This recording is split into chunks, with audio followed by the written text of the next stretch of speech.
জাপানের গুনমা প্রিফেকচার মুসলিম ও এশিয়ান কমিউনিটির সংখ্যা বাড়ার সঙ্গে সঙ্গে বাড়ছে হালাল খাবারের চাহিদাও। সেই চাহিদা পূরণে নতুন উদ্যোগ নিয়ে এগিয়ে এসেছেন বাংলাদেশি মালিকানাধীন হালাল খাবারের দোকান ও রেস্টুরেন্ট। সেখানে পাওয়া যাচ্ছে সতেজ মাছ, মাংস, সবজির পাশাপাশি হালাল খাদ্যপণ্য, পাওয়া যাচ্ছে বাংলাদেশ সহ দক্ষিণ এশিয়ার নানা দেশের খাবার। জাপান থেকে বিস্তারিত জানিয়েছেন আব্দুল আল মামুন।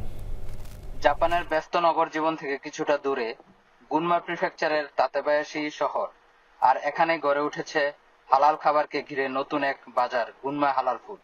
গত শনিবার তাতেবাসীর মূল দোকানের পাশাপাশি ইসেসাকি শহরেও এর শাখা উদ্বোধন করা হয়, যেখানে পাওয়া যাচ্ছে হালাল সতেজ মাংস, মাছ, বাংলাদেশি বিভিন্ন খাদ্যপণ্য, সবজি, মশলা, চাল সহ নিত্য প্রয়োজনীয় নানা সামগ্রী। তারা খুচরা বিক্রির পাশাপাশি পাইকারি সরবরাহ ও অনলাইন ডেলিভারির সেবাও করছেন। প্রতিষ্ঠানটির কার্যক্রম শুধু একটি দোকান বা রেস্টুরেন্টের মধ্যে সীমাবদ্ধ নয়। ইবাদা কোম্পানি লিমিটেডের অধীনে হালাল খাদ্য আমদানি, পাইকারি সরবরাহ, খুচরা বিক্রি, অনলাইন ব্যবসা কার্যক্রম পরিচালনা করছেন। জাপানের মুসলিম জনসংখ্যা ও বিদেশি কমিউনিটি বাড়ার সঙ্গে সঙ্গে হালাল খাবারের বাজারও ধীরে ধীরে বিস্তৃত হচ্ছে। আর গুনমার মতো তুলনামূলক শান্ত এলাকায় এমন উদ্যোগ শুধু তাজা খাবারের চাহিদাই পূরণ করছে না, বিদেশি কমিউনিটির নিজস্ব সংস্কৃতি ও খাবারের স্বাদ ধরে রাখতে ভূমিকাও রাখছে। সবসময় জাপানিজ সুপার শপে যাই, দেখি যে জাপানিজ ফিশগুলো এভাবে সাজায় রাখে একদম ফ্রেশ। তো আজকে আমি দেখলাম যে বাংলাদেশি মাছ এত সুন্দর করে সাজায় রাখছে, একদম মনে হচ্ছে যে দেশি কোনো সুপার শপে আমি মনে হয় বাংলাদেশে আছি, এরকম লাগতেছে।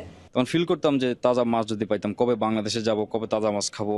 তো আলহামদুলিল্লাহ সেটা নিজেই এখন বাংলাদেশ থেকে আমদানি করে জাপানে নিজেও খাচ্ছি এবং প্রবাসী বাংলাদেশি সবার মাঝে এটা আমরা সেল করতেছি।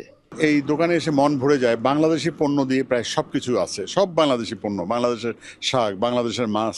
আমি প্রথম থেকে আমার একটা ছিল, আমরা যেসব দোকানগুলো করি এইসব দোকানে জাপানিজ আসে না, এরকম একটা দোকান করতে চাই যেখানে জাপানিজও আসতে পারে। গুনমায় হালাল খাবারের এমন উদ্যোগ স্থানীয় মুসলিম ও বাংলাদেশি কমিউনিটির জন্য যেমন স্বস্তির, তেমনি জাপানের দক্ষিণ এশিয়ার খাবারের পরিচিতি বাড়ানোর ক্ষেত্রেও নতুন সম্ভাবনার দ্বার খুলছে। Abdul Al Mamun, Channel I, Tokyo, Japan.